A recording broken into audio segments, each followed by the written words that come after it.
এবারে বিস্তারিত খবর। হাইলাকান্দি জেলার কাটিচড়া প্রাথমিক শিক্ষা খণ্ডের অধীন ঝালনাচড়া কালুয়াগেনা এলপি স্কুলে বেহাল অবস্থা। ছাত্রছাত্রীরা যাতায়াত করতে পারছে না বেহাল সড়কের জন্য। একদিকে যাতায়াতের সড়ক বেহাল, অন্যদিকে নদী পার হয়ে যেতে হয় ছাত্রছাত্রীদের। বিভিন্ন সমস্যার ঘেরাটোপে ভুগছেন ছাত্রছাত্রী সহ শিক্ষক শিক্ষিকা এবং অভিভাবকরা। প্রাণের ঝুঁকি নিয়ে করছেন যাতায়াত। এবারে বিস্তারিত তথ্য। হাইলাকান্দি জেলার পিছিয়ে পড়া বিভিন্ন গ্রামাঞ্চলে শিক্ষা পরিষেবা লাটে উঠেছে। বিগত কয়েকদিনের বন্যায় বিভিন্ন এলাকায় নদী তটবর্তী স্কুলগুলোতে ছাত্রছাত্রীরা যাতায়াত করতে পারছে না, কারণ নদীর উপরে কোনো সাঁকো নেই, না আছে কোনো পুল, না আছে কোনো ব্রিজ। বিভিন্ন জায়গায় এ ধরনের ঘটনা পরিলক্ষিত হচ্ছে।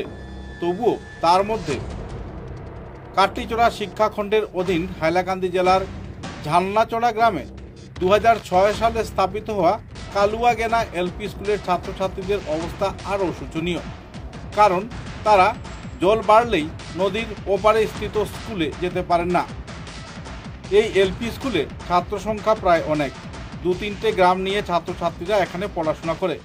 কিন্তু শিক্ষক শিক্ষিকা উপস্থিত হলেও ছাত্রছাত্রীরা সঠিক সময়ে উপস্থিত হতে পারছে না, কারণ হঠাৎ করে যদি নদীর জল বেড়ে যায় তাহলে তারা আর স্কুলে আসতে পারে না। নিজেদের জীবন ঝুঁকি নিয়ে কচিকাচারা কোনো সময় নদী পার হয় অল্প জলের মধ্যে দিয়ে। তার মধ্যে যদি কোনো খরা স্রোত আসে, তার জন্য দায়ী কে থাকবে? সব মিলিয়ে নিজের প্রাণ হাতে নিয়ে শিশুরা স্কুলে যাতায়াত করছে। এদিকে নদীতে হঠাৎ করে প্রবল বৃষ্টির ফলে জল বেড়ে যাওয়ায় অভিভাবকরা ছাত্রছাত্রীদের কোলে করে নদী পার করে নিয়ে স্কুলে দিয়ে আসছেন। এই দৃশ্য দেখা গেল কালুয়াগেনা এলপি স্কুলে। রাজ্য ও কেন্দ্র সরকার শিক্ষার উন্নয়নে কাঁড়ি কাঁড়ি টাকা খরচ করলেও গ্রামাঞ্চলে যে আজও শিক্ষার ব্যবস্থা নাজেহাল, তার চিত্র পরিদর্শিত হয়েছে ঝালনাচড়া কালুয়াগেনা এলপি স্কুলে। নদীর পার্শ্ববর্তী এলাকায় স্থিত এই স্কুলে ওই গ্রামের ছাত্রছাত্রীরা তো সঠিকভাবে স্কুলে পৌঁছতে পারে, কিন্তু পার্শ্ববর্তী গ্রামের ছাত্রছাত্রীরা নদীর জল বেড়ে যাওয়ার ফলে আসতে পারে না। তাই অভিভাবকরা তাদেরকে কাঁধে করে বয়ে এনে স্কুলে দিয়ে যান এবং নদীর জল পায়ে হেঁটে তারা পার হন। সব মিলিয়ে হঠাৎ করে যদি হরকাবার আসে তাহলে এই হরপাবানে ভেসে যেতে পারেন ছাত্রছাত্রী সহ অভিভাবকরা। আতঙ্কপূর্ণ পরিস্থিতিতে সময় কাটাচ্ছেন ছাত্রছাত্রীরা। ভবিষ্যৎ নিয়ে চলছে প্রশ্নচিহ্ন এবং জেলা প্রশাসনের এই দৃষ্টিহীন কর্মকাণ্ড ছাত্রছাত্রীদের ভবিষ্যৎকে আরও অন্ধকারের দিকে ঠেলে দিচ্ছে। ছাত্রছাত্রীদের শুধু নদী পার হয়ে আসতে হয় না, বিভিন্ন গ্রাম থেকে স্কুলের আসার পথসমূহ সম্পূর্ণ বেহাল।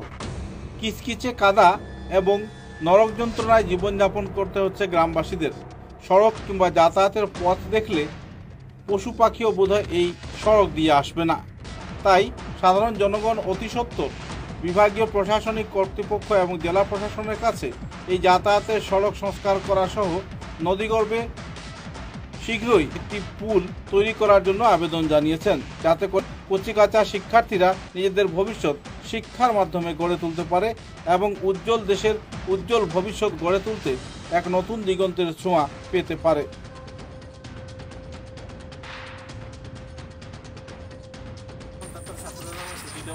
কারণ তারা দায়িত্ব আমি কেমন এই পারের ছাত্র 2জন আসছিল, তারা আমি জল দেওয়া বাকিরা এই পারের মানে প্রাথমিক বিদ্যালয় আছে, ও সামনে একটা নালা আছে, নালাটা পার হয়ে যায়।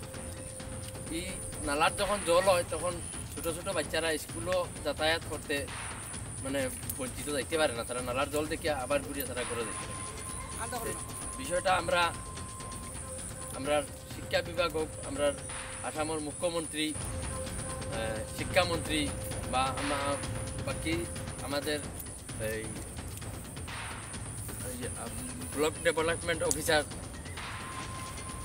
সাউথ হাইলাকান্দি ডেভেলপমেন্ট ব্লকের তানও দৃষ্টি আকর্ষণ করবো। যেহেতু এখন পঞ্চায়েত বডি নাই, ভাঙ্গি গেছে, তখন তান তত্ত্বাবধানে যেহেতু আমাদের জিপিগুলো চলে, আমরা তান গেছে অনুরোধ করবো যে এই রাস্তাটা যাতে ছোটো ছোটো বাচ্চাগুলার স্কুলে যাতায়াতের সুবিধার্থে এই রাস্তাটা অতি কম সময়ের ভিতরে যাতে মারামত করে দেওয়া হয়। আর সামনে গিয়ে একটা নদী দেখাই না, মানে ছোটো একটা নালা দেখাই, নালাটা যাতে ব্রিজ একটার ব্যবস্থা করে দেওয়া হয়। আমরা ফিজিক্যালি তার লোকে যোগাযোগ করবো।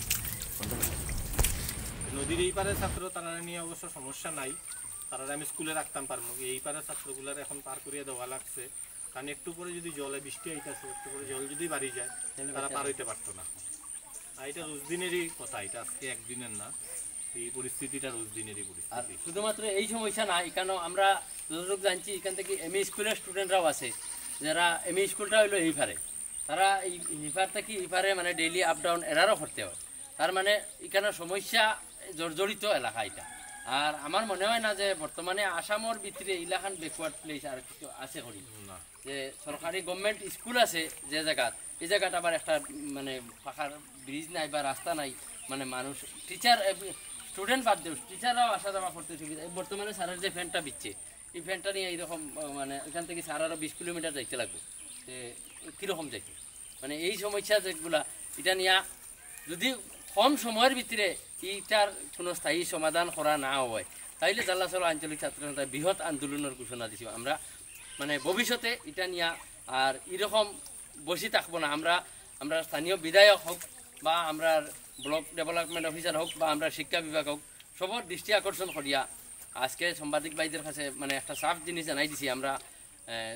আর 2-3 দিনের ভিতরে একটা মেমোরেন্ডাম দিমু, ডিসি সার্ডেও দিমু বা ব্লক ডেভেলপমেন্ট অফিসার ব্লক সাউথলাকান্দি ডেভেলপমেন্ট ব্লকেও দিমু। তারপর যদি কোনো সুরা না পাই তাইলে কিন্তু বৃহত্তর আন্দোলন হইব এটা নিয়ে। যতক্ষণ পর্যন্ত এই সমস্যার সমাধান না হইব ততক্ষণ পর্যন্ত আমাদের আন্দোলন হইব।